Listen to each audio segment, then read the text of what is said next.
You said that confidence is a skill like anything else. I'm a big believer in that. How do you measure it? Confidence is a word like nice. It can mean a lot of things to everyone. You Mhm. can have confidence in math and not have confidence in public speaking. And so it doesn't mean the same thing. When we talk about confidence at Legends, it means three things: how you see yourself, so your self-concept, how you treat yourself, self-compassion, and how you believe in yourself, self-efficacy. You can take a confidence profile and it'll tell you how you rate. It's not like an absolute number, like you can't get 100%. You can just score in like low levels, high levels, and develop a range, right?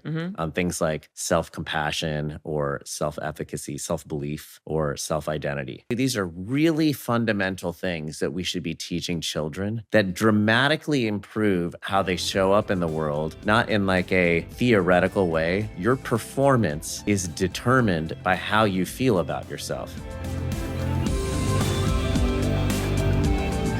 All right, you guys, welcome to Habits and Hustle. We have a really great guest today because I'm personally invested in the topic and what we're doing. We have the founder of an amazing app for children. It's called Legends, Build Legends, I should say, which is a self-confidence training app. And the founder himself is here with me. Sonny, by the way, how do you pronounce your last name? Caberwal. Caberwal. I'm so glad that you said that, not me. Who is a serial entrepreneur, and he's made it his life mission to really help kids build their confidence and their self-esteem, starting very young. And I love what you're all about. I love what the platform, what the app is doing for people right now because we need it so badly. And thank you for being on the podcast. It's my pleasure. All right, here we go. All right, Sonny. Now, let's start with the obvious beginning. What made you feel that you wanted to even create a self-confidence training app for kids? Did you have issues as a kid yourself? No, the reason this app came to be is because I've been an entrepreneur a long time. And a few years ago, I was actually misdiagnosed with head and neck cancer. And I thought, there was a time where I was like not sure how much time I had to spend with my kids.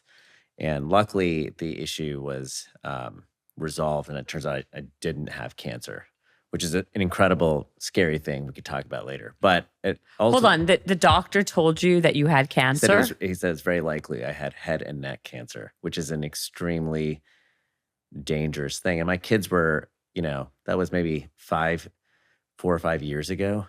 And based on what? Like, why did he think this? I had a hard lump in my lymph nodes. And then we sat down and they couldn't go in and do a biopsy because of where it was. And so he said, I can't say this for sure, but based on what you've just told me, it's reasonably likely that's going to be the case. And I'm sitting there with my dad and my wife. And my dad is the surgeon, by the way. And he's like, I don't see how you can say that. But he's like, well, we'll have to wait a few weeks because there's some inflammation near where we need to go in. And if we do that, you have a high risk of facial paralysis. So for 6 weeks, I thought that might be the case. And at the time I was working I had a great job post selling my last company. And, but I didn't see what I was going to do about that. So I actually never went back to work after that. And I thought about what can I teach my kids about the future? Wait, hold on a second. By the way, in like full transparency, I'm like, I really love everything about what you're doing. And that's why I'm very, not just passionate, but I'm involved. And I've never heard you tell me the story before. Yeah. I had no idea. Yeah. So for 6 weeks, you literally thought that you were going to die. Yes. And my kids were all like under 8, 3 of them. And so, and I didn't spend that much time with them because I was super commuting. I don't know if I told you the story, but I had sold my company and I became the head, like a senior executive at this big global 50,000 person CPG business. But I was you never told me this either. And I was living in, we had just moved my company being acquired to North Carolina. and the company is based in New York. So I was super commuting 4 days a week to New York, North Carolina. And I remember I remember when it was the weekends, my kids would say, not to be jerks, just matter of fact, they're like, oh, it must be the weekend because daddy's home. And it made me feel so bad, but I was trying to figure out how we were going to like bring everyone back together. And I realized that it wasn't, that I was just spending my time wrong. So I spent a lot of time thinking about time, and I spent a lot of time thinking about the future. I kind of take these contrarian bets in technology and the way the world will work. And now I'm very focused on taking those bets on the way the world can work for the next generation, for Gen Alpha, because it impacts my own kids. So when we started looking at it, we were like, well, it's obvious the world is changing in a number of different ways that are really important. Technology changed every aspect of our lives. And I don't see why our kids are still being taught the way that we were taught when we were younger. It doesn't make sense. Life doesn't operate. We don't have jobs the same way that we had when we were younger. Everything is changing, but we're not changing what we're teaching kids. So I spent 3 years prior to this just interviewing thousands of families and experts on what kids should be learning. And when you see things like the mental health crisis taking place in young adults, 80% of kids and young adults are as stressed out as they've ever been. 34% report depression. And even in talking to the former dean of students at Duke, she said on college campus, their biggest issue is how kids feel about themselves and how they treat other people, which we've all seen in the news. What are we going to do about that? And so Legends is an outcropping of me as a parent trying to solve a problem for myself and then putting those tools in the hands of as many families as possible. Wow. So basically, out of this happens a lot, like out of despair, I guess, in a really bad, in a very low point in your life, you basically had like a life altering decision to change and pivot what was important to you. And then really like decided to do this because of that, because of that, where you were in a bad place, and you turned it into really doing something positive.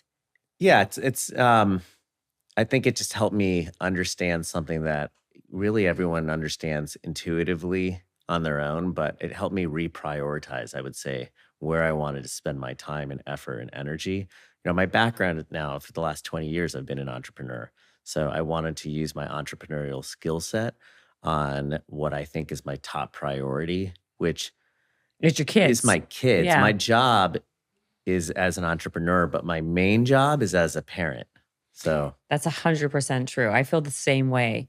And so did you start, so you said you started this 3 years ago. So for 2 years after you realized you weren't dying of cancer, what did you do? Did you kind of stay at the job that you were doing at the CPG? no, I never went back. Right. So what I did you never went do? back.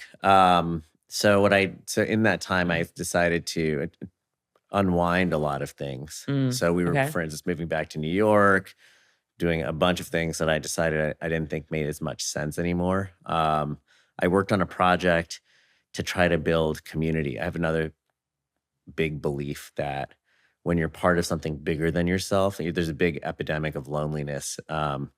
I love building community and bringing people together. Even with Legends, I think about the idea of like, how do we help? Like we met each other as parents who are working together on the same problem.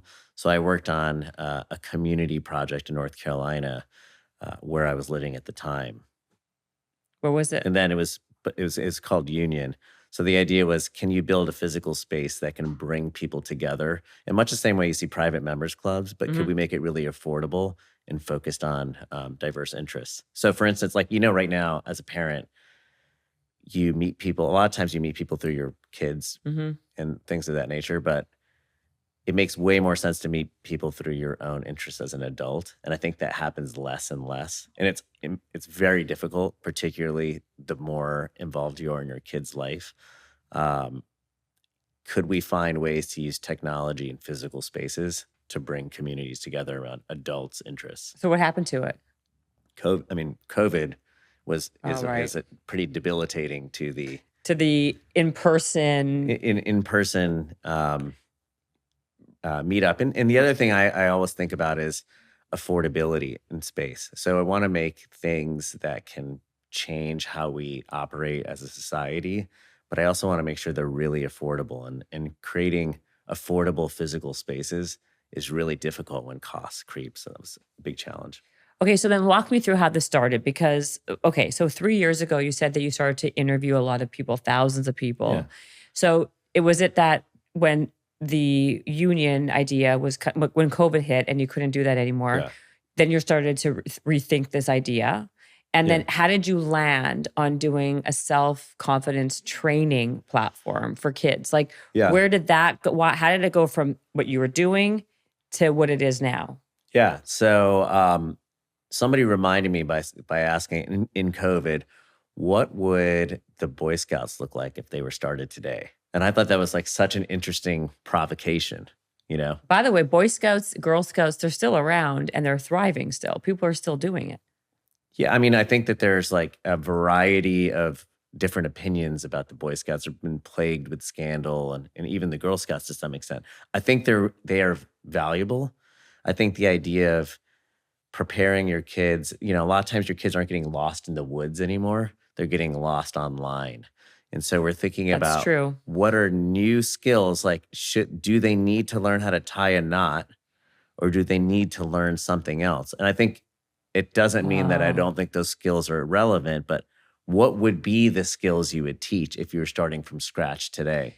So it's interesting you bring that up, right? The Boy Scouts, right? Just because the way I would see it, forget about all the other things, but what I like about the concept of it is getting your child involved with like a team, not a team sport, but yeah, like a team group of some kind. So you're like, and what they do in these scouts things is that like they raise money for people who need it. They come together as a group of community and they're there for each other. They do activities together. So it really helps with the social aspect, the loneliness aspect, the confidence building, because you're to your point, what you said earlier is like you're doing something for a bigger cause, right? Like you're raising money for something bigger than yourself. I don't know where the money goes with these cookies or whatever else, probably to their own organization. But like doing things as a unit, as a group, I think is really, really like team building, I would guess you would call it, is great for self-confidence. What I was saying is like what overall what I like about the whole Girl Scout, Boy Scout thing is that I think it's really important for kids to learn team building exercises, and that gives them these things for leadership, and they raise money and they do things together. They learn how to socialize, and there's a lot of great things about organizations like that, which I think is really helpful for confidence and self-esteem for kids. Like I think it's great when kids are involved with that versus being on an iPad. Yeah, we didn't.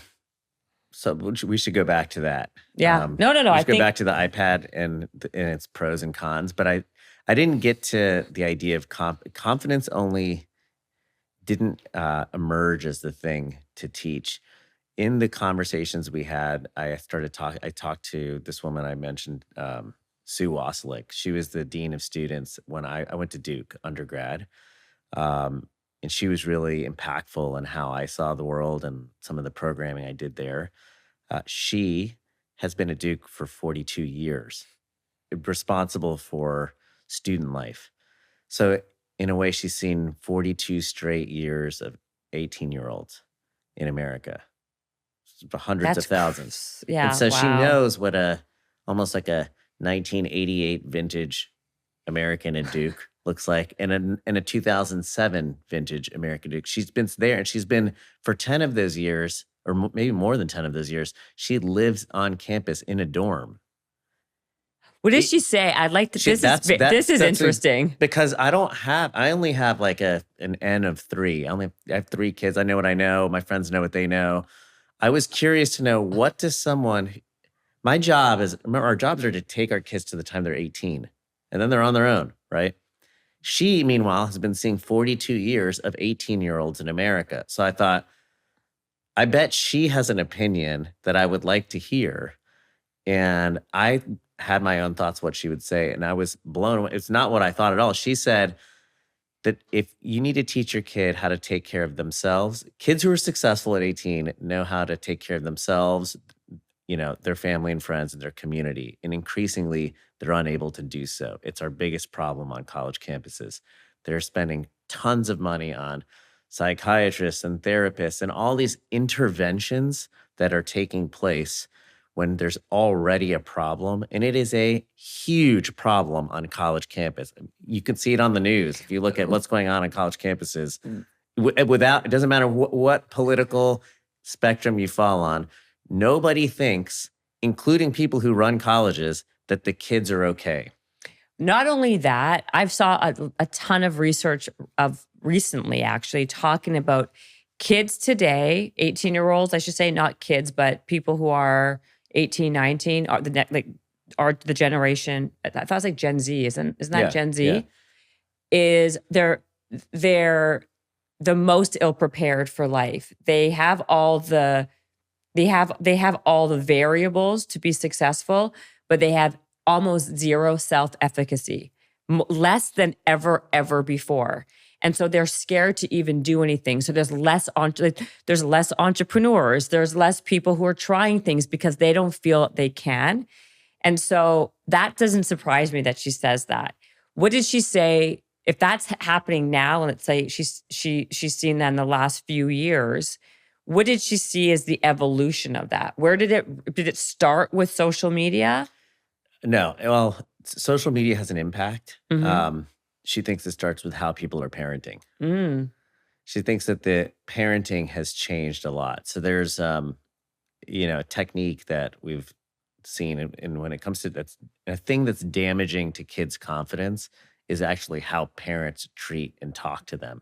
So when you snowplow and you remove the obstacles in front of your children, you remove the ability for them to have productive struggle.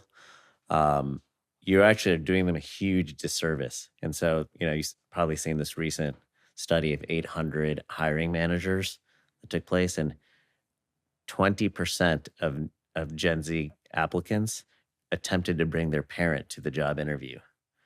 And that was an amazing statistic to see, and a very large percentage wouldn't turn on their cameras. And so her suggestion was really rooted in mental health, in the health generally of kids. There's a saying that says, when you get something wrong once, it's a mistake. When you get something wrong twice, it's a choice. So as a parent we are raising the next generation after Gen Z. Gen Alpha implies a chance to start over and reconsider things. So I have a question about that. Do you mind? Yeah. Because everything you're saying is I think this is like very extremely important information for every parent to listen to, because this is backed by legit research. What I find interesting, so you're saying that more so the self-efficacy that has been basically just completely dismissed from what's happening is really from the parents. Is it because of the woke culture? Because now I call it the coddle culture, where everything is about, feeling your feelings, saying your feelings, ruminating in your feelings, talking about your feelings, where it's too much of your feelings and people are just putting too much onus on that. Well, you're ruminating on all these bad feelings and labeling yourself as, ADHD or anxious or all these things. So now we're walking around with these labels. And then because we have these labels, then we play into these labels. And like I said, this idea, this coddle culture of God forbid we let our kid just figure something out on their own for 5 minutes or they're bored for a minute. We overprogram, overschedule.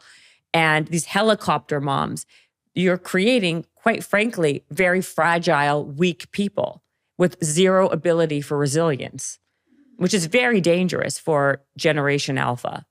Here's what we did and how that ties into, I think, what you're saying. She left Duke and she's one of the first people to join the team to help build our research center. Mm-hmm. Because, my role is as a entrepreneurial parent who cares a lot about the solution. right? And I think what we're talking about is what can we do about this practically? Um, when we look What we're at talking about actually is you were interviewing her initially to kind of, because you're curious about the solutions, evolution of 18-year-olds and then how you came up with, okay, what we really need is an app to train kids on self-confidence. it's not that it's the product is important, but it's actually it's at the outcome level. What I was seeking and what I'm generally seeking is what are we going to do about Gen Alpha if we know the mistakes have been made Okay. with Gen Z? That's the broader thing that's important. And I think so our research began to point to this decline in confidence, and it began to also point to the fact though that confidence is a skill that can be trained. And when we started interviewing thousands of families, like what do they want out of their schools? And there's so many arguments about every aspect of school. And it doesn't matter where you stand on something like what should be taught or how do you feel about bathrooms or some other kind of political feeling topic. The main thing that parents want is for their kids to feel good about themselves. Everybody knows that the system isn't working for them, no matter where you sit on the political spectrum. Nobody believes that the system is constructed really well for a modern era. So we can talk about the things like the issues that like the kids are feeling stressed out and giving an increasing number of labels. That's creating awareness. And I think that's okay. I don't think it's bad to be aware that you have a problem. I think, personally speaking, the challenge is creating awareness without creating solutions, because then you just drive anxiety around, oh, I have a problem. I have a problem. I have a problem. I'll give you an example. Like, you need to help people reframe those problems into things that they can do about them. And that is where we're trying to move to a confidence building app. If confidence was the number one problem, the things that families wanted, and we see that it's like important for success, we see its decline in this generation for Gen Z, right? It also turns out that confidence is a skill. It's not a trait that you're born with. Athletes have it. People who think about mindset, performers, even astronauts, as we looked into the research, there are confidence coaches. There are ways to measure and assess confidence, which means it is a skill that you can practice and improve, which means if that's what people want for their families more than anything else, and it's a tactical skill that you can practice and improve, why are we not doing that as a society? That's where a confidence app for kids came from. It's an outcome of the research. Right. For it's what a solution for what the problem is. Because otherwise nobody knows what's the solution. I know. And so all we know is that there's a problem. And that's not enough anymore for us. We're Gen Alpha parents.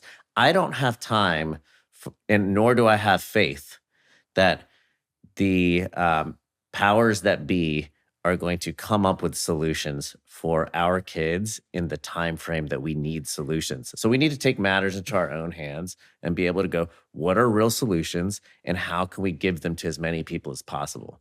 So you're basically saying that this is part of a bigger plan, and that you just found a solution for what you saw was a real driving problem, which was the confidence has been on a nosedive, lack of confidence, lack of self-esteem. And so you figured out a way to kind of a solution for parents to help their kids get that. But that's not even at the end. That's not the end point. That's just one solution of a bigger plan. Yeah, I think that ultimately the way I see it is what kids learn and how they learn it needs to fundamentally change. Okay, wait. So let me just say the other part. So then the other thing is, you said that confidence is a skill like anything else. I'm a big believer in that, as you know. But I think boldness is a skill. I think these are not traits that you have to be innately born with. I think you can work on them. But what I want to ask you, and I want you to tell people, is if it is a skill that you can get better at with practice, how do you practice it? How do you measure it? Because you just said that you can measure it you can measure your confidence. I think that to me is a really fundamental piece here, Yeah. because a lot of these things are very much like esoteric, and we don't know how to measure it. Yeah, it's important. I think confidence is a word like nice. It can mean a lot of things to everyone. So for instance, confidence is very obviously contextual. You can have confidence in math and not have confidence in public speaking. And so it doesn't mean the same thing. When we talk about confidence at Legends, it means three things. How you see yourself, so your self-concept, how you treat yourself, self-compassion, and how you believe in yourself, self-efficacy. Those are the three aspects that are really important. And there's very well-established research in each of these areas. And they're all measurable. A lot of that measure is done through self-assessment in points in time. But in our program, we're also leveraging artificial intelligence to help us actually measure how families actually give their responses so that we can deliver more or less content and activities based on how people are doing it. So for instance, I and my daughter tend to, when we measure, we develop these confidence profiles. And again, this is coming out of the world of sports psychology.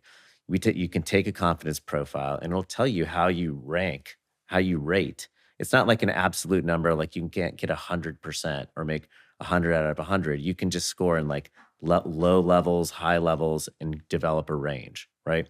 On things like self-compassion or self-efficacy, self-belief, or self-identity, right? Some people tend to score low on self-compassion. I do. Probably a lot of entrepreneurs do.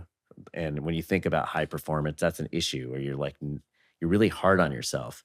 That can be detrimental. So you want to improve those areas over time. So you might get in the Legends program, you might get more activities that help you work on improving self-compassion. Some people are really actually good at treating themselves well. They just don't see themselves doing great things, right? They have a hard time with self-concept. So they get more stories that are rooted in different things. So for instance, if you think that self-concept is rooted in narratives. So there's this idea of like, there's an author, like, what is my life going to look like? How can I stitch together the events in my life in a logical way? Then there's the actor and the agent. So an actor is like, what are the roles and values that I play? An agent is like, what are my values? You know, those are things that we don't talk about in our society. Very few adults, if you ask them, like, what are your goals and values? How does your life stitch together in a relevant way? Right. You have to do it whether you're on a date, a college interview, a job interview. These are really fundamental things that we should be teaching children that dramatically improve how they show up in the world, not in like a theoretical way. Your performance is determined by how you feel about yourself. And any elite athlete already says that, right? That really, in the NBA, you hear it all the time. All these guys are saying the vast majority of people who are in the NBA aren't there because of their physical capability. They're there because of their mindset, right? So they are really, really good at focusing on developing these skills. I want to live in a world where we start that early on, upstream. Remember, we're only talking about right now in colleges, it's intervention. Let's hire more therapists, et cetera. But what if we started practicing and doing work way earlier on? But like, again, using the athlete mindset thing, they say, you know, amateurs practice till they get it right once, and pros practice till they can't get it wrong. So for me and my family, and for a generation of kids, I want us to be able to practice over and over and over again so that by the time they get on social media and the time they get to college, they know how to handle things. People right now in the culture wars that you hear, we're trying to legislate away the bullies and the bad guys and the meanies. And that is doing everyone a disservice. First, you can't make them go away. You can't write laws to make it illegal to be mean to people. You can train people for how to remain calm and have civil discourse. And that is very obviously the solution. But what to do about it? Well, that work has to be done through some set of tooling that's actionable. We can't just talk about it once or watch it on a podcast and hope it goes away. We need practice. So if the way that we use Duolingo or Calm to help train mindfulness or languages, I believe you could use to train confidence. That's how you get to an app for building confidence. And offering it directly to families instead of hoping that you get it into your school is what I think is going to happen. Families need choice for what they want their families to learn. And the best way to do it is to bypass the system and offer it directly to families. And that's our strategy. And that's what I think the future looks like. That was so great. I love everything you just said, Sonny. I wholeheartedly agree with all of that. That was so good. I swear. And okay, but you said something that I want to know just tactfully, like tactically, is, are you able with this platform, with AI, to really target someone who is, like you said, who's showing that maybe their area is self-concept, that's their struggle, versus self-efficacy, whatever? Are you able to kind of find out and really hone in on someone's particular area that they clearly need more help in than others, and then give them the program or the training module that they need? So it's not just like a umbrella for like an overarching program for everybody on day 16 or day 12. Yeah, and remember, that's the promise of why we need technology in education. Right now, if you think about it. So yes, you can do that. Yes, you can do that. Okay. And increasingly, we're in an era of amazing advancement in technology. And all we do is talk about why it's so scary and it's so bad for our kids. And that is a massive mistake. Okay. All of us, we grew up. You remember when people were like, TV is bad for you, you're rotting your brains watching TV. Yeah. These screens are bad for you. We all heard that growing up. Same thing now as adults. We're like going to our kids, these screens are bad for you.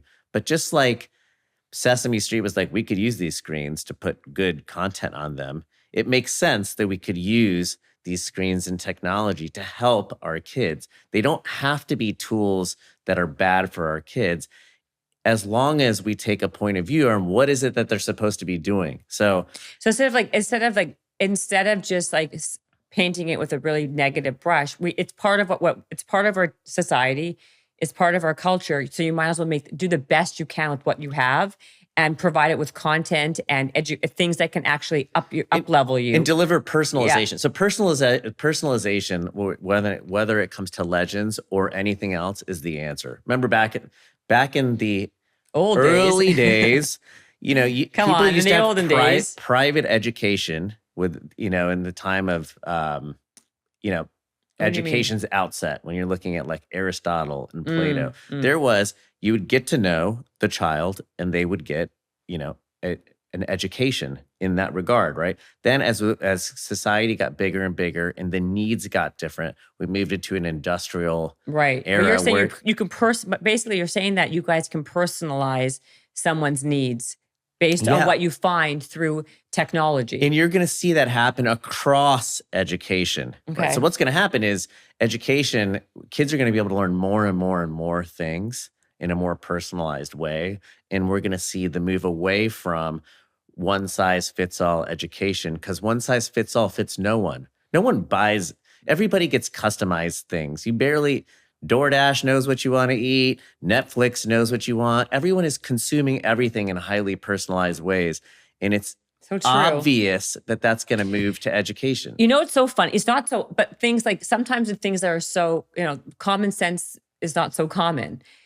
And it's interesting that you just said that, because you're right. Like if you really think about it, everything now has become very personalized, right? Like personalized telemedicine, personalized supplements.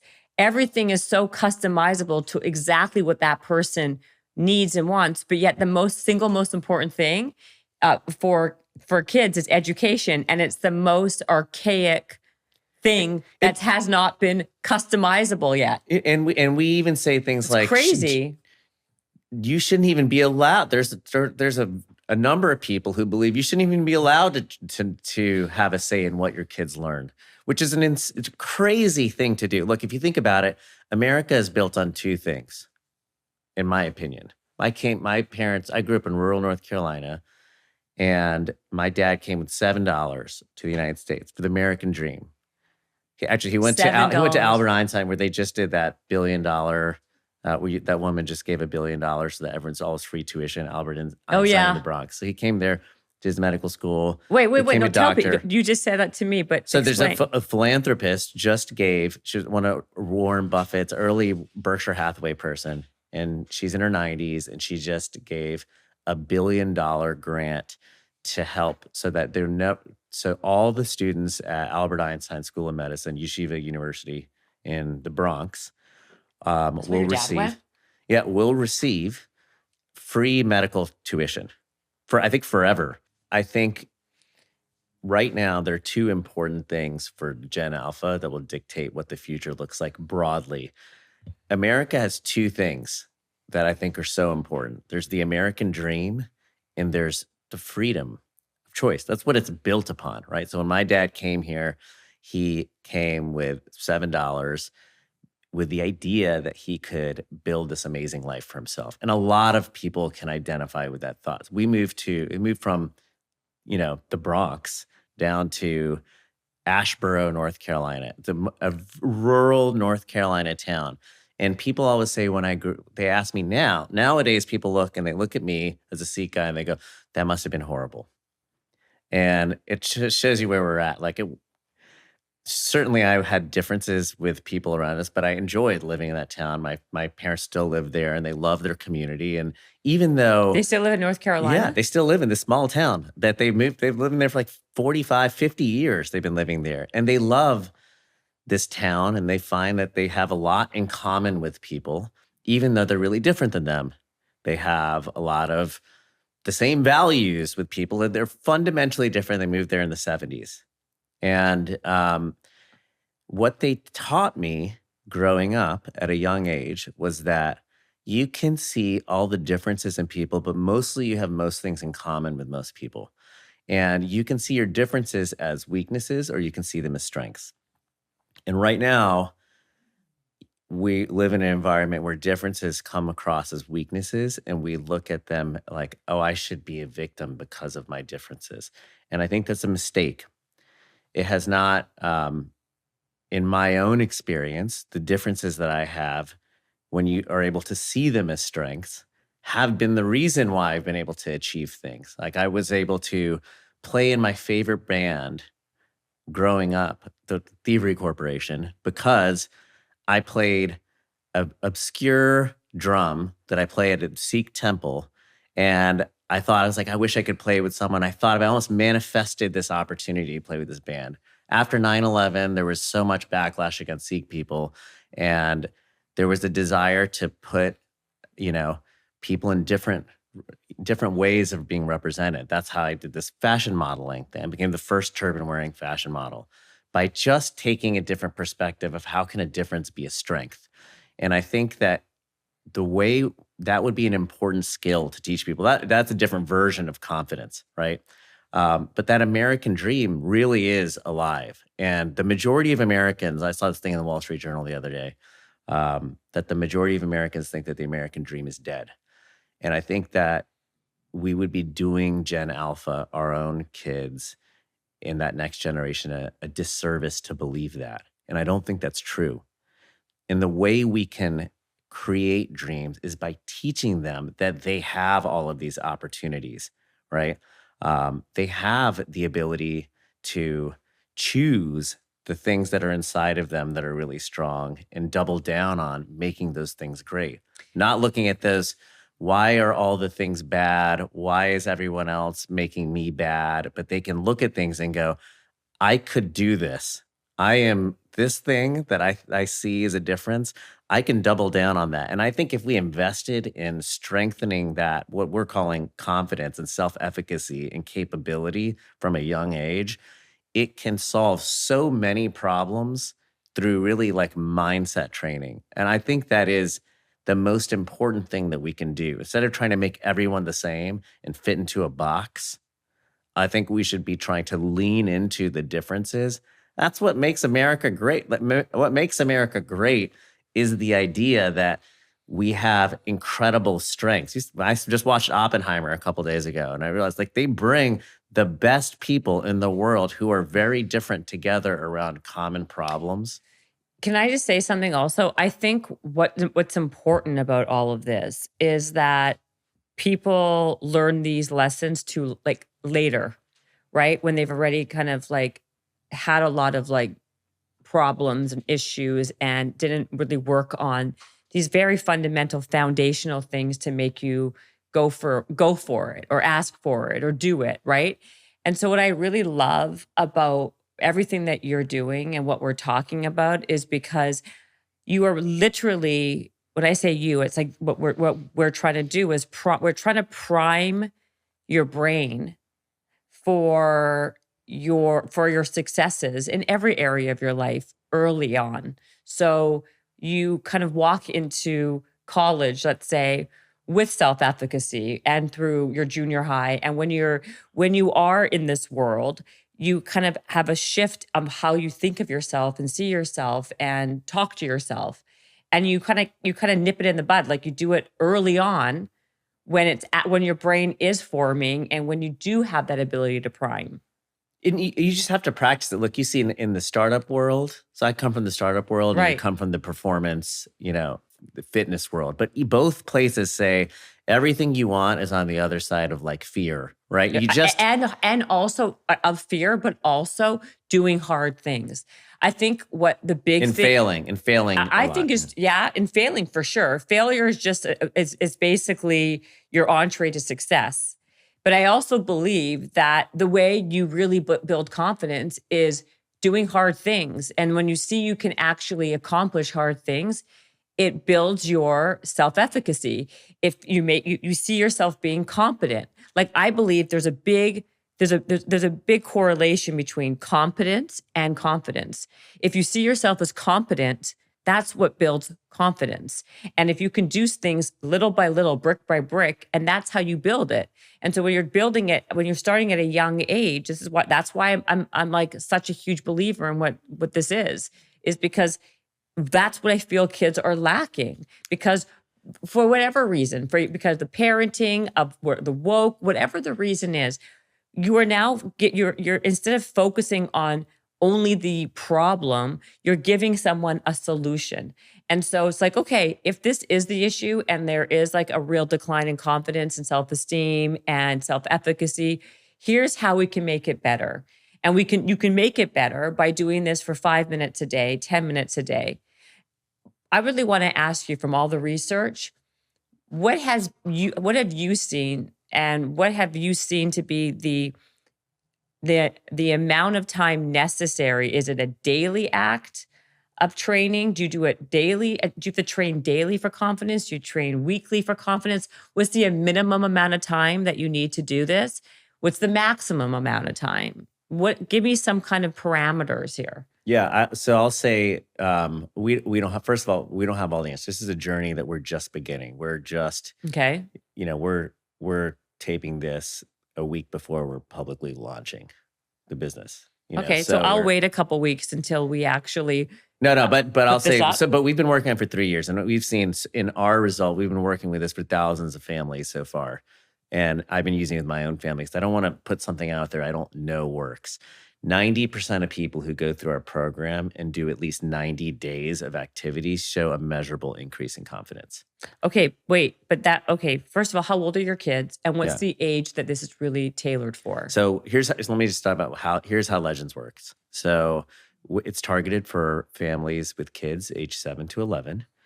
And we send families, it's designed for families to do together, so parents and kids. And we send 5-minute activities or little micro documentaries in a way about a legendary person alongside of an interactive activity that are all based in research around an idea like visualization as a technique to teach self-efficacy.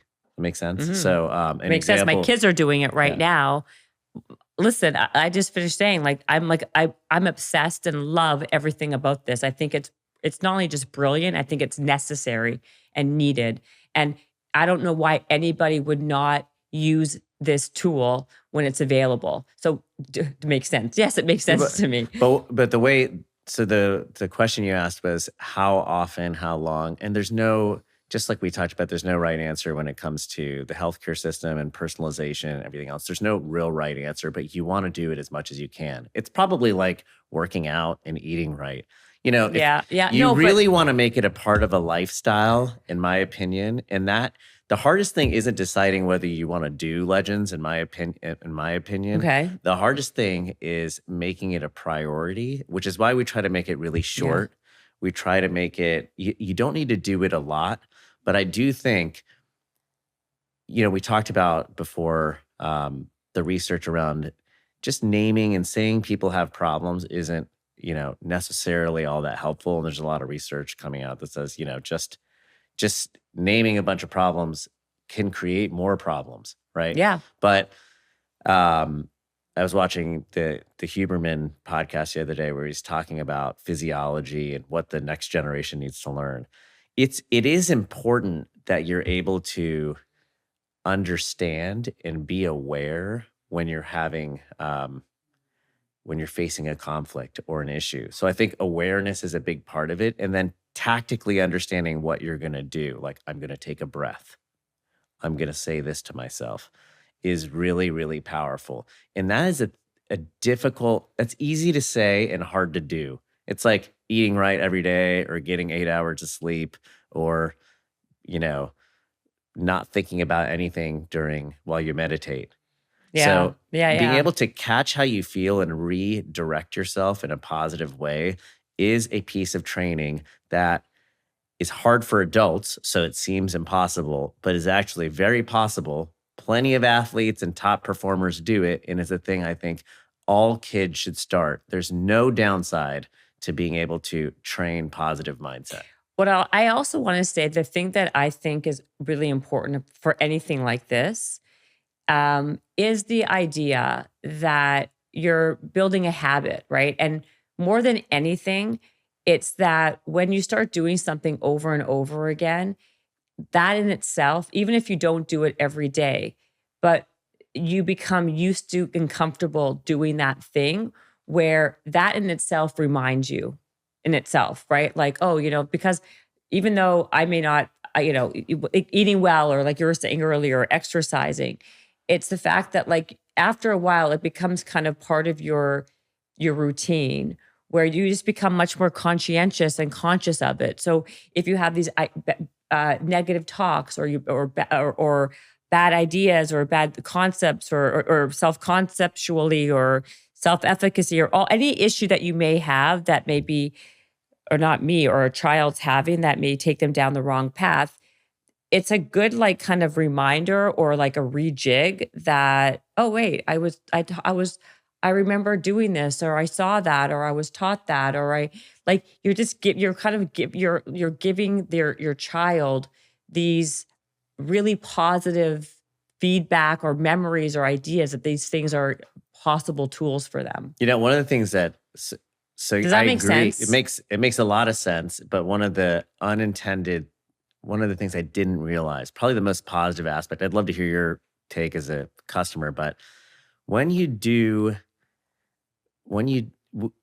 think it's important for kids and parents to do this together because parents have such an incredible impact on outcomes for kids. In fact, I saw the study out of Duke recently around resilience in college students. And the role of a trusted adult is having the presence of a trusted adult is one of the top indicators of how resilient a child is. And it's the same thing happens when you think about efficacy and learning. And so we were like, okay, this isn't an app that you give to your child. And because most kids in 7-Eleven, very, very few kids have their own phones and devices that they just do on their own. Right. So when a child and a parent sits down together, they're able to have a conversation together and they experience it together. And we found that kids love it at that age because they don't get a lot of time to just be with their parents And we've turned the screen from a bad thing to a good thing. Like kids obviously love watching fun, interesting videos about, what could be Taylor Swift or, Lionel Messi. So about a hero, but they have a structured conversation with their parent where they're practicing something useful, and they get the positive like association of that idea from someone that they really respect and care about. And I think it drives learning outcomes in a way that is really positive. And it takes more learning back to the family, which is a really important thing that's we've gotten away from in the United States, where we outsource so much learning, and so much of what your kid learns comes from someone who you don't spend any time with. And driving more and more of that learning back home in a productive way is a extremely positive, at least from a research basis, it's extremely positive in learning outcomes. I also understand that. And as a customer, what I think is also really interesting and really important is spending those it's actually more like 7 or 8 minutes, not 5 minutes. But you learn a lot about where your child is at in their mentally, like how they think, like what they gravitate to, like what are the first thoughts they're thinking, or you're watching their reactions to whatever it is. So I think as a parent, again, this is another reason why I really love it, is not only am I spending that quality time that's like one-on-one, but I'm gaining a lot of really valuable information about how my child thinks, feels in that moment, because it is interactive. It asks very, very direct, specific questions, not only to the kid, but to the parent too. So it says to your kid, like, what was the last thing that you did that made you feel really good or made you feel this way? And when the kid answers the question, you're like, oh, it's like, it's sometimes very surprising what they come up with, right? And so I'm saying it's very valuable information. And then it turns it on the parent every time. And I'm still to this day, by the way, I'm on day, like, I don't know what day, like 91. I don't know what the day is. And it poses the question for the parent, and I'm always like baffled. I'm always like, like I can only imagine how the kid feels, because I'm always like thrown off, right? But the kid is always, but you know why that's important? Sorry, not to interrupt you. Go ahead. No, but I was gonna say, whatever I normally say, sometimes my kid will fill it in for me. Be like, oh, I know, Mom. It's this word that that when you feel this way, you think this, or this is the event, or what, or if I'm saying it, it opens up a dialogue into why it was what it was. So there's, like I said, why I love this is, and by the way, this is not a paid endorsement, an ad of any kind. This is legitimately something that I believe is so important for any parent. By the way, even if you're not a parent, this could be great training for confidence for even if you're older, to kind of just refresh all these very important things. Because don't forget, children are small adults. We're all the same person. That's what I was going to say. Like, we're not, you don't really raise kids, you raise adults. Yeah. Right. And the number one influence, like statistically, the largest percentage of how they get trained for their self-talk is how your parent talks to you. So essentially, parents are training the voice inside your head. And one of the classic ways to erode a child's confidence and how they feel about themselves is to watch a parent treat themselves poorly. The idea that kids don't do what you say, they do what you do. Mm-hmm. So in order for you to help your child be a certain way, you have to be a certain way. No one wants to hear that because it's like so hard work, but that's why you just go on the journey together. And I think that's a net positive outcome, not for the kid, but for the whole family. But that's how you drive the learning. I 100% agree. But can you give us some more facts? Because I mean, just to that point, just not to belabor it, but that's why my kids are pretty active, right? Because they see me very active. So like my daughter's doing, and my son, like they're like walking around the house doing push-ups, or they're like running around. They've got a lot of energy because that's such a deeply important piece of like what I do, not just what I say, but what I do.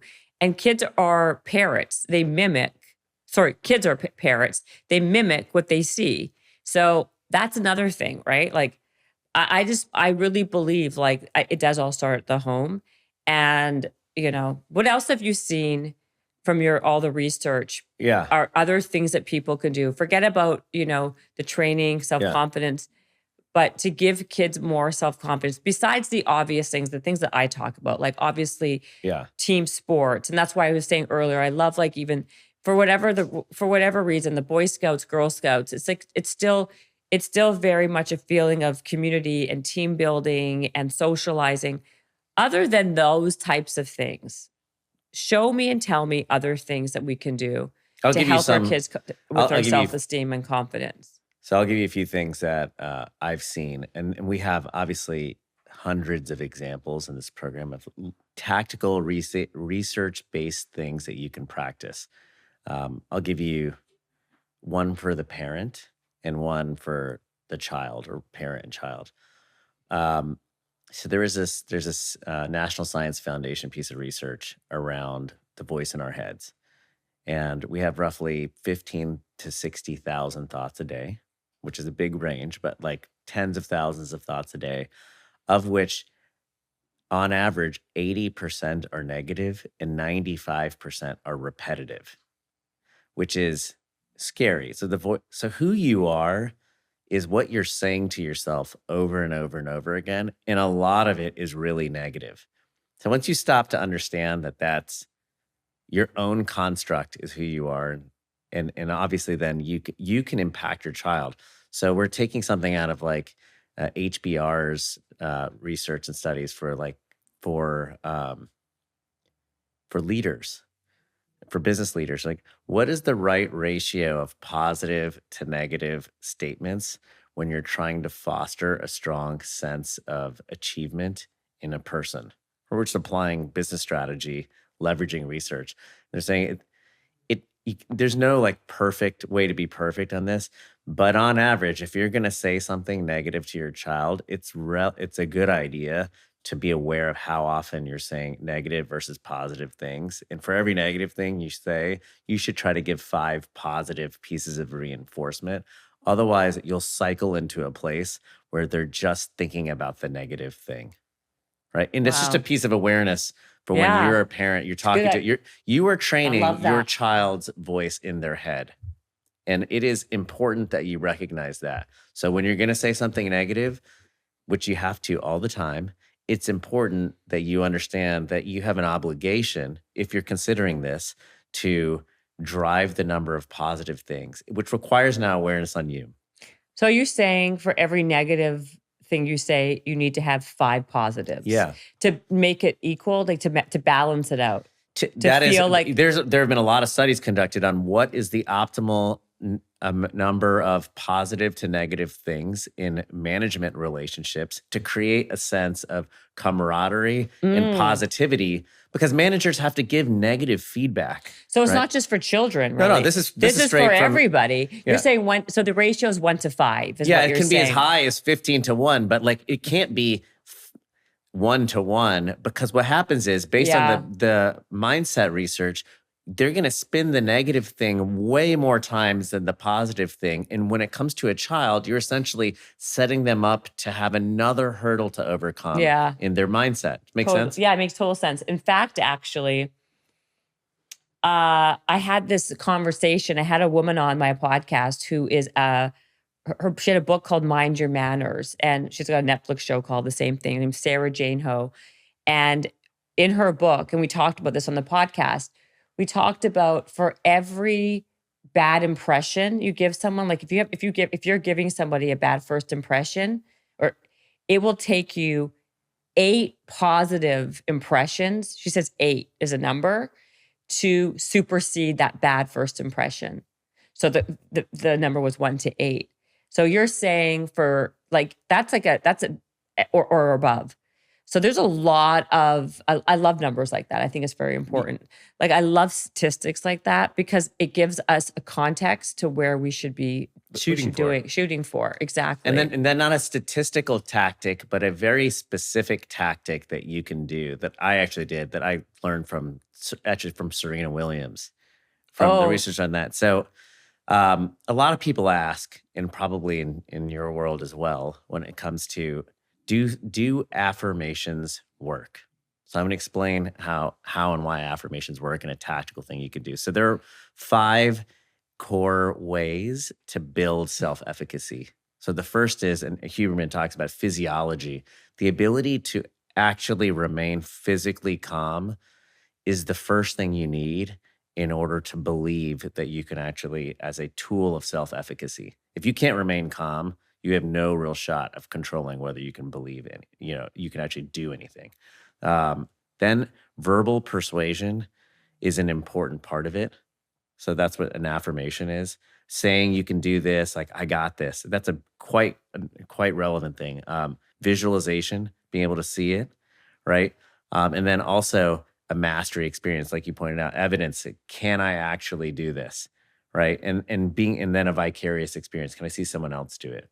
In this case, in an affirmation, Serena Williams changes all her passwords on her computer and her phone to a positive affirmation. So she has to reinforce positivity because in tournaments and difficult times, you can get really down on yourself. And so you really need to train positive mindset. And I think that's like the simplest hack that you can do that takes 2 minutes.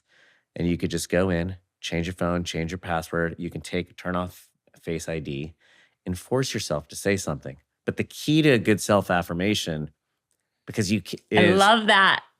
But the thing is, but people are like, do self-affirmations work? There's a ton of research that shows affirmations work really well. They can improve outcomes. They can improve outcomes in school. They can decrease stress levels. I mean, there are dozens of studies if you just Google it in this area. But all affirmations aren't made the same. So people misunderstand an affirmation.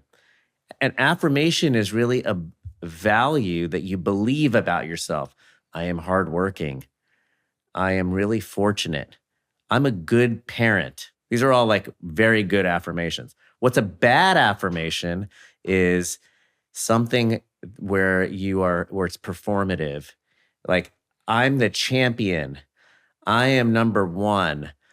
I am the best. Because when you don't win, it destroys your sense of self. So those are terrible affirmations. And another bad affirmation is something that you don't believe. Because affirmations aren't a good way to convince yourself something. Like, if you don't believe you're good at public speaking and you're like, I'm a good public speaker, it doesn't help you.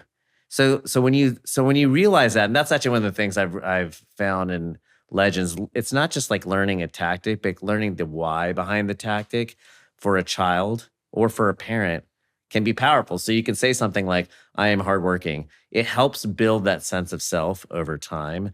And you put that in your head enough times and it works. And that's not just the science. I mean, that is, Serena Williams will tell you, that's like one of the ways in which Selena Gomez, a number of extremely high performers use this science-backed technique regularly. You know how much I love that whole thing. I know you've told me that before. I'm obsessed with that. I think it's so on the money.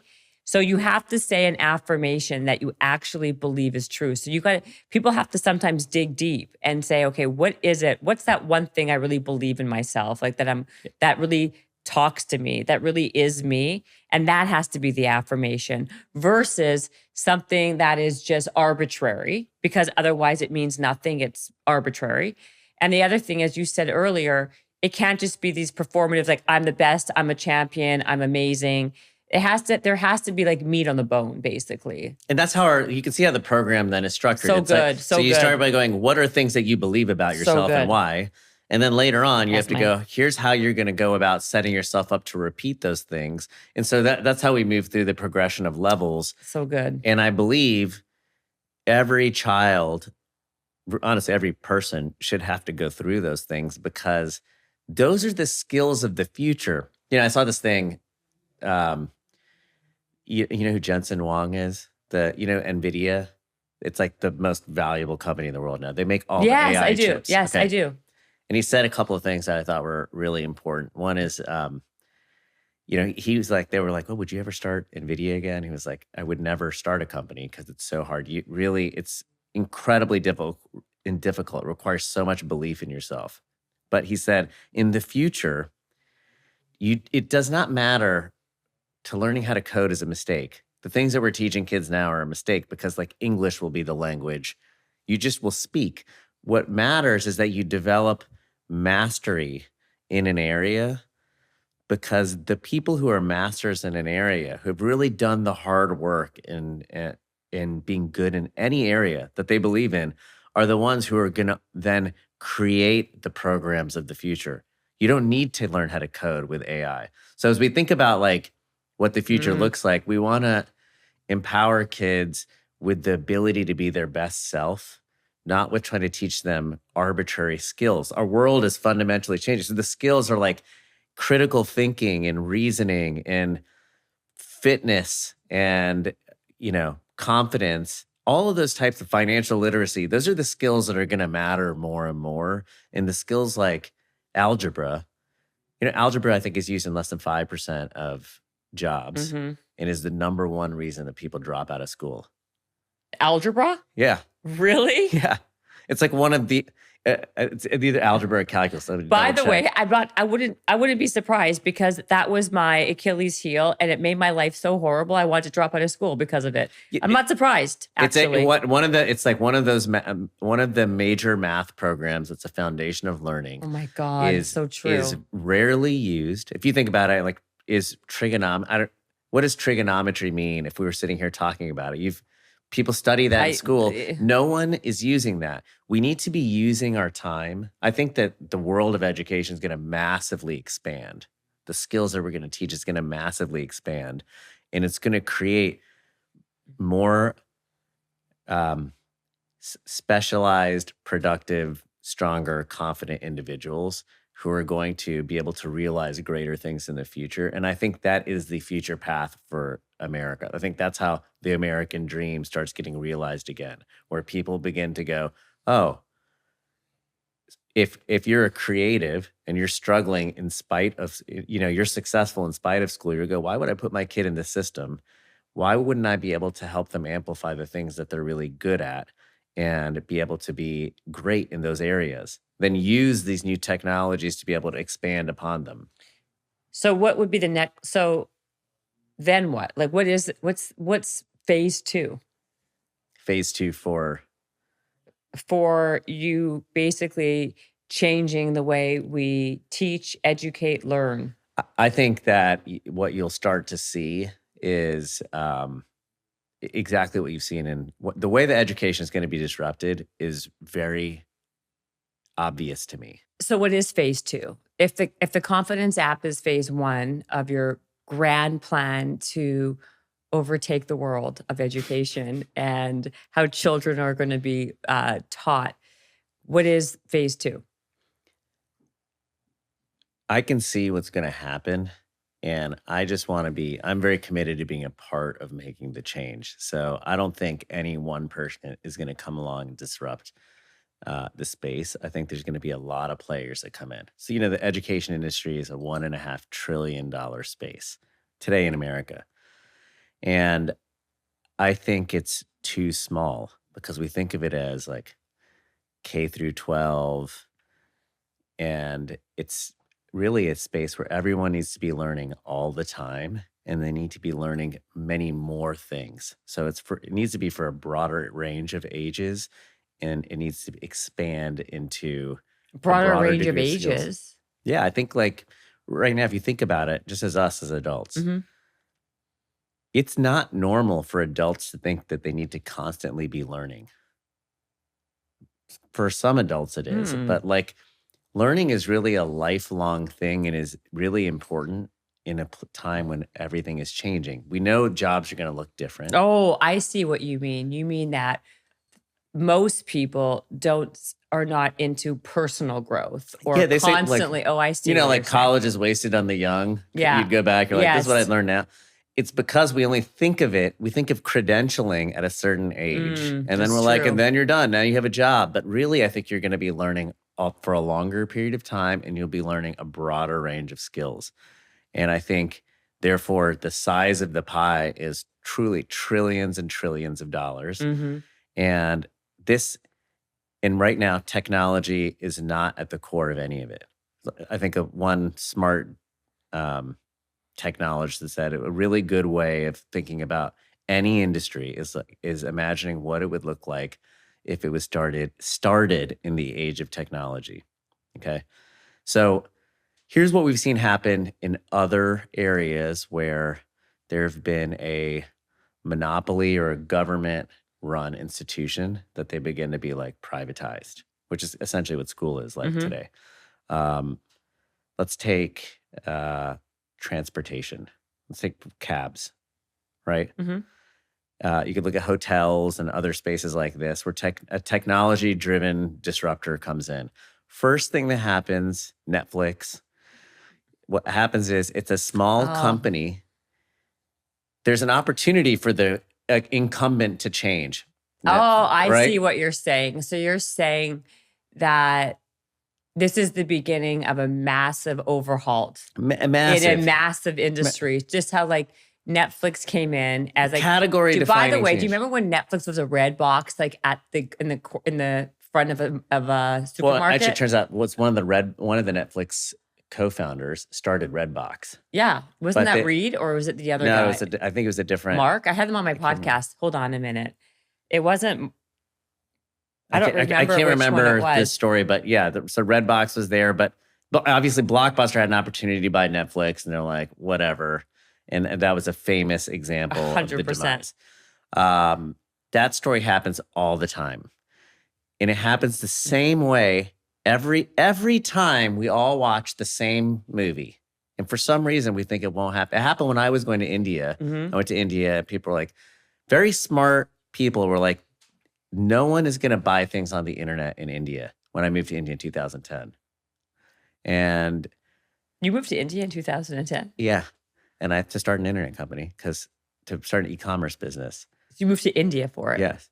I was in India. It was after the fashion modeling thing. It turns out it made me like a minor celebrity in India. Really? And I thought I should. I'm from the small town of North Carolina. So we went to India to go see.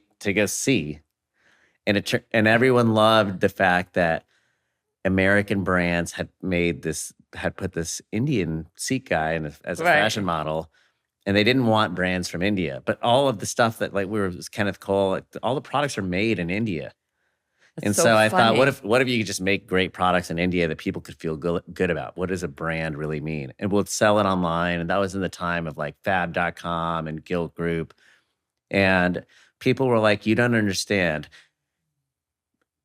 No one buys clothes online in India. That's not what they're never going to buy clothes. They're never going to shop online in India. And obviously that's not true. Everyone can see that if anything, they'd want more things online. Just the infrastructure's bad. There's some very solvable reasons. That's a contrarian principle. That's a contrarian position based on first principles, right? Which I took, and it's clear that's how it's going to work. Not because I'm a genius, but because it's obvious. It's common sense, right? It's common sense when you think from first principles. Similarly, technology is going to massively change how people learn in a personalized way. It's going to expand the things they're learning. Of course, that's going to happen. When people say that's not going to happen, they are definitely wrong. Right. I don't say that often, but they're definitely wrong. What happens in these category-defining changes, we have this one investor I learned a lot of this from, Mike Maples from Floodgate, first investor in Twitter, Lyft, Okta. He's seen this many times. He's got there's a thing called the Midas list in investing. And so he's telling me about how they look at companies and how they see category-defining changes. There's usually like a technology-driven change, and there's some sort of societal change. And those two things, when they overlap, there's this opportunity for big change. So for instance, transportation, post like the gig economy, Uber and Airbnb happened after the financial crisis when there weren't enough jobs and people were looking for ways to make money, a societal Yeah. change, right? And then for, Lyft and Uber, what happened was, it's not like people didn't have that idea before. The technological change was that everybody had a phone with a GPS embedded in it for free. So you see how there's like a technological change that mapped to a larger change that made the time is now, right? Yes. So let's talk about that example all the way through. So in that example, first, what people were like, who is going to get, and I remember thinking this, who is going to get into a stranger's car? That's not a thing, right? Who's going to rent out, stay in a stranger's house? It's not a thing. Yeah. So the idea is dismissed outright. Then it gets traction, but it operates outside of the system. So it's not it's just like an alternative thing. And then what happens is it gets a little bit of traction. People start paying attention and they go, let me tell you all the reasons that will never be a good business. That's just not going to work. These people don't know what they're doing. They don't have the right experience. Nobody's going to do this. It's just a flash in the pan. Then the thing keeps getting bigger, right? Years later, the thing gets bigger and bigger. And then the people start paying attention, but they go, it's not as big as we are. They don't have what it takes to get it done. So then they start going, when they get just big enough to be a real threat, they start going, you can't trust these people, right? Like, you can't trust these people. They've got your data. They're bad people. So then these people have climbed up this hill, these founders have climbed up this hill, and then they become demonized. They're untrustworthy, not like the people that you've known. Yeah. Right? Yeah. And then eventually they climb over that hill because customers want the product because it's a better alternative. Yeah. And eventually the system is forced to change. You could look at the music industry, you could look at ride hailing, Airbnb, gig economy. So let's take a look at our industry, education. You've got people saying, okay, that's not a thing. People are not going to learn on their own. There's a million reasons why that's not going to happen. But let's talk about the macro trend. Everybody has had to learn how to use technology because of COVID, which is like a life-changing, it's a once in a forever thing where everyone had to start by force using technology. And it was bad. It was not a good experience, but everyone did it. And some people were like, oh, I could learn stuff. I could learn on YouTube. I can learn on things like OutSchool. I can learn on all these new types of tools, early adopters, right? At the same time, AI is just showing up to drive extreme amounts of personalization in how fast we can develop personalized content. So there's the two things that are going to happen society and right technology. now. We're just in the first stage right now. So we're saying, okay, now we're going, okay, here's the way that you can teach kids. People say right now about our own business, they're like, no one is going to do that. That's just not a thing people are going to do. We go to the Boy Scouts. It's fine. I send my kid to karate and taekwondo. That's where they're going to learn confidence instead of like learning it as a direct result. It'll continue to grow, and then people will dismiss it because they're going to say, well, there's a bigger player. Bigger players never take the bait and actually change, right? And then it gets older, and then one day people will go, these guys have your data. They can't be trusted. We'll go from like the small businesses that are on the outside. Little engine that could. We'll be the little engine entrepreneur parents who could, and then we'll get turned into like these demons who you can't trust. But you can trust us because we're the system. You've always been with the system, right? That is and it such won't a work. good analogy. It won't work. People continue to get better and better results, ultimately creating a really large opportunity. And that's when the system will start to change. It only works by doing it outside. That's how it works all the time. Yeah. It's what's going to happen in education. It's a foregone conclusion, but only some people have the conviction to see it. And so we are not the education. We are one part of a broader set of movements where people who are thinking and paying a lot of attention are going, I am increasingly looking for choices outside the system that can give me skills that I need and that I want for my family that are not dictated to me, but I have the choice to learn them on my own. And that perception will change, and I think that will create opportunities. So that's what's going to happen, and I want to participate in that, not because I think it's a good business opportunity, although I think it is. I want to do it because I need that change to happen in my kids' lifetime, not 10 years from now. My kids are 11 and 9 and 9. I need that to happen before they get to 18. So I will be part of that early adopter set.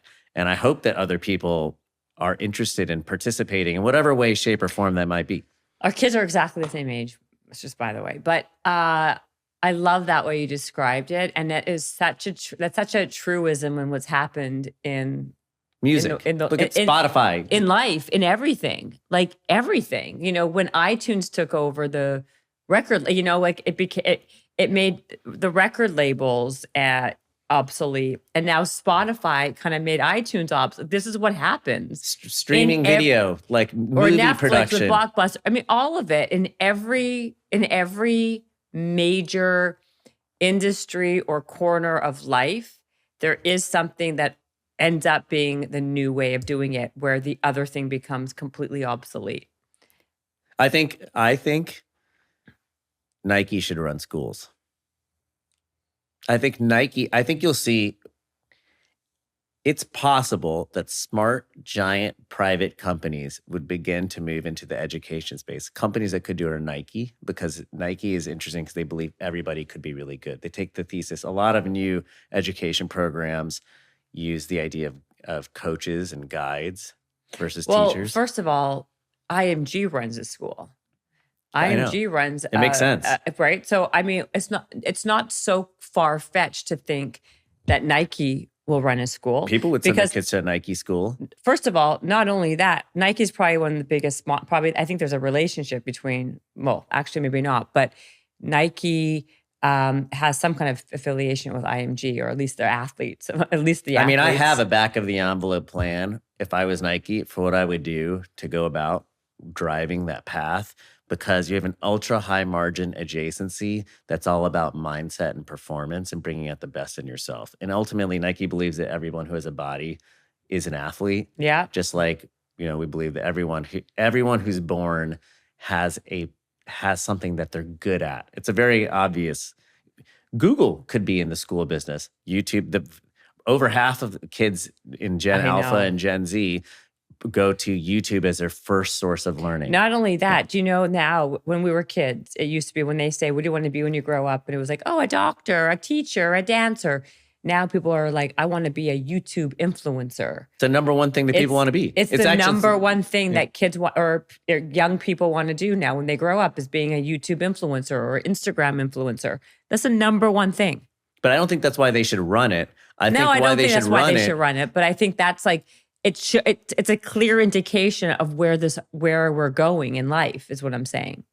Yeah, and I think that that's going to continue to change. So I think that you're going to see the potential for smart, innovative companies to develop new life skilling programs that are direct to consumer. I don't know if that's going to happen, because some of those companies are so big that that's not their space, and the people who are being disrupted, we're asking to change, are schools. I can tell you what I do know for sure is that schools aren't going to change in this way in time for our kids, because they're not even designed to do this. They're designed to teach one set of things, the Common Core, to kids one way. Well, I'll also say one other thing that is difficult about the IMG schools, right? I mean, yeah, do they take scholarships? Yeah, there's some scholarships given out, but usually it's people who have like some type of exceptional ability in either tennis or golf or basketball or like a sport. And by the way, they're expensive. These are private schools. Most people in the world can't afford $50,000 a year for school. It's a private school. So, I agree. And when you go into the school system there, at the end of the day, because I have a very close friend's kid who's there, they're still doing the same curriculum that you would get at a different school. You're still doing math, English, core, all the other things, but you're also playing a lot of sports. You also are doing a lot of mindset activities. You're doing a lot of exercising. So they do incorporate a lot of things, but at the core level, you're still learning what other schools are still learning. But the problem really becomes down to price. It becomes you're making it for only the elite of the elite can actually go to these schools. That's why I'm saying, look, what does technology do? What does it do? It makes your experiences easier, faster, or cheaper. That's really, if you think about a technology Yes, project, yes, what they're it does one or hopefully all of those things. So our program, for example, is $10 a month, right? The function that you're solving for, that's a curricular program. It's a piece of content that you're developing. The cost of schools are high, and people need almost like a daycare function for their kids. I wouldn't be surprised if you begin to see micro schools associated with offices. That's another pretty straightforward prediction I see happening in the evolution, where people go in and they go, we're going to build a micro school here that's private that uses digital tools to reduce down the costs of the number of staff that needs to be involved. And I bet you could cut efficacy. I bet you could cut costs in half of schools, and you could drive efficacy up 2x through using technology more effectively. And honestly, there are schools that do this right now. There's schools in Austin is a great example of a place where there are over 200 micro schools in Austin doing some really innovative things. They can do 2x, 3x learning using digital tools. And I think you'll begin to see more and more of those types of programs proliferating around the country. And it's the beginning of what I think will be change that will benefit people, not just at the top of the pyramid. What really happens is you benefit people who don't have access. You'll find them being early adopters. I've seen that, like, a lot of people I talk to, they say, oh, like, alternative education is only for the elite, and homeschool is only for people who think about fringe tendencies. But I've talked to people. I talked to my Amazon delivery driver, and I had a conversation the other day, and I was asking him what he was going to do for the Super Bowl, and he goes, "I'm not watching the Super Bowl." He goes, I don't really care. I'm working on an education app for my kid." Couldn't believe this. He said, the system failed me, and it's going to fail my kids. He's from a small town outside of Oakland. He spent half his time growing up in a pretty rough part of California and half the time in Jamaica. And he said, it's going to fail me. It failed me. It's going to fail my kids. So I just going to learn how to teach my kids. He taught his son algebra when he was 4 years old. His son has 85,000 followers on Instagram. And he's like, I'm not stupid, even though everyone says that treat me like I'm supposed to be. And you see people from all walks of life who are like, if the system won't serve them, they will find ways and find tools to get there on their own. And it's a really diverse group of people that are looking for this. We just don't hear those stories enough. So one of the things I want to do is, raise those stories up, because I think that when people see that they have opportunities and they have choice, going back to what I think about where the world is going to go, and they're armed with tools where they can develop confidence in their own abilities, you'll see the American dream begin to be realized more and more. Wow. So the Amazon driver was telling you this, that he was creating an education app. Why don't you guys partner together? I'm talking to him on Thursday. I'm actually going to do this with him when I get back on Thursday, because I don't believe that it's an accident that we started talking. And I don't believe that I'm special. I believe these opportunities exist everywhere that we look. We just don't believe those things anymore. But that is the root of America and what the world that we live in. Do you see what I'm saying? Yeah, that's the root of the whole place. What made you even ask him the question in the first place? Know what? Start talking to him? He said, he told me, because I did talk to him the other day before, and I was like, we need to go back and record all of this so I can help share your story. He said, I don't even like to drive, and this job hurts. It's like really hard on me. And he goes, but asking for money when you're like me, and if it doesn't work out, people are going to think I stole their money. So I'm going to earn the money myself. And he goes, if I have to do this job, I might as well talk to people while I'm doing it. So he talked to me, and I said, and I made my kids listen. I go, that is quite the life skill, my friend, because you just opened up an opportunity for us to. First of all, that is what I love about this entire story, because he's taking the initiative, doing it himself, self-efficacy. But more than that, you never know, like you have to like, you got to like throw it out there. You got to put yourself in those situations. You never know unless you ask. What's the worst that can happen? It's like being bold. Like being bold. What's the worst that can happen? You never know unless you put it out there. But we don't talk to our neighbors anymore. We don't talk to people would say, you don't talk to your Amazon driver. Why not? Why wouldn't you talk to your Amazon driver? In fact, turns out even though we're from different places, we look different. We're exactly the same. We're literally working on education apps for kids, and we're going to hang out on Thursday. And most people would be like, you can't do that. And the question is, of course you're supposed to do that. It's a framing thing. And I think that the more we do that, the more opportunity emerges in our communities. And that, I believe, is like an important part for Oh my God, I love that so much. So you're going to go out with the Amazon driver. Like, of all the people that he struck up conversation with, is the person who literally is trying to revamp education as we speak. But think about how we met, right? I didn't know you before you started using the program. And then I was like, oh, the things that you say on the podcast are very in line with the things that I believe, right? And so we're able to have this conversation. Yeah. No, I agree. Not because it's like a business transaction. It's because we're two parents who care about what happens to our kids in the future. I happen to have one way of doing it. You happen to have another way. We could put those things together and start thinking about how can we collectively start making change for our collective families. I love that, Sonny. It's a great way to end this podcast. And also, again, people you end up being friends with or work with people that you have common interests to. And so the commonality there, and you never know who you're going to have common interests with, but those are the people you end up gravitating to. Wow. I love that Amazon story. Can you let me know what happens on Thursday? Yeah, Thursday? I will. That's so good. Sonny, I love that you came on this podcast. You guys, the app or the platform I don't care what the word is. It's called Build Legends. It is extraordinary. And I want to be able to give people some way of trying a demo out. Could we give it away to somebody? Like give a code or anything? Yeah. So we can set up a code. We'll set up a code. Yeah. If you have kids, I highly recommend you guys giving it a try.